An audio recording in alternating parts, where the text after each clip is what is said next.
बहुत समय पहले की बात है। नॉर्थ चाइना में 3 मंक रहा करते थे। उनका नाम किसी को नहीं पता क्योंकि उन्होंने कभी अपने बारे में किसी को कुछ नहीं बताया। चीन में आज भी उन्हें बस 3 हंसते हुए मंक के नाम से जाना जाता है। वे तीनों मंक हमेशा एक साथ रहते थे और गांव-गांव घूमा करते थे। वो जिस भी गांव में जाते वहां की बाजार के बीचों बीच खड़े होकर जोर-जोर से हंसना शुरू कर देते। उनकी हंसी को देखकर लोगों का ध्यान उनकी तरफ खींचा चला आता और धीरे-धीरे उनके चारों तरफ एक बड़ी भीड़ इकट्ठा हो जाती।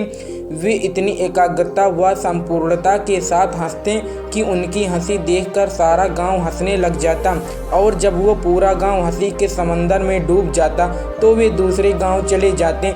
वे ना तो कुछ बोलते थे, ना ही कुछ उपदेश देते और ना ही कोई शिक्षा। वे जहाँ भी जाते अपनी हंसी से ऐसा माहौल बना देते कि लोग अपने सारे दुख दर्द भूलकर बस हंसने लग जाते। पूरे चाइना में उनके बारे में बातें होने लगी। जब भी उनसे उनका नाम पूछा जाता तो वो बस हंसते थे और इसी वजह से उनका नाम 3 लाफिंग मंक्स पड़ गया।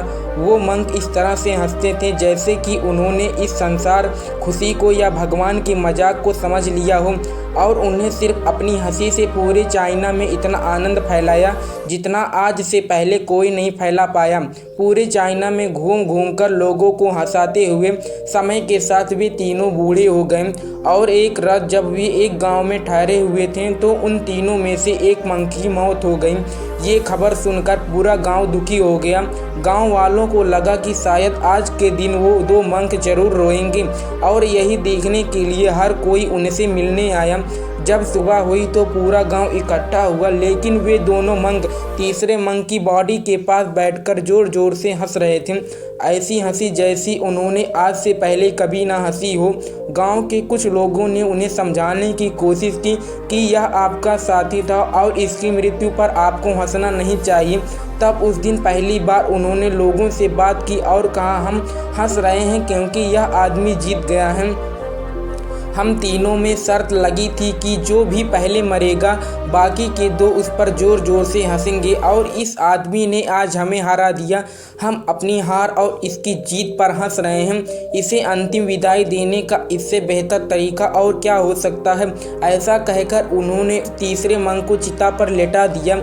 चीन में यह प्रथा थी कि जब भी किसी इंसान की मृत्यु हो जाती तो उसके पुराने कपड़े उतारकर उसे नए कपड़े पहना दिए जाते थे, लेकिन मरने से पहले उस मंक ने अपने साथियों से कपड़े ना बदलने के लिए कहा था। उस मंक ने कहा था कि मुझे स्नान मत करवाना क्योंकि मैं कभी अशुद्ध हुआ ही नहीं। मेरे जीवन में इतनी हंसी आई कि कोई अशुद्धता कभी जमा ही नहीं हो पाई।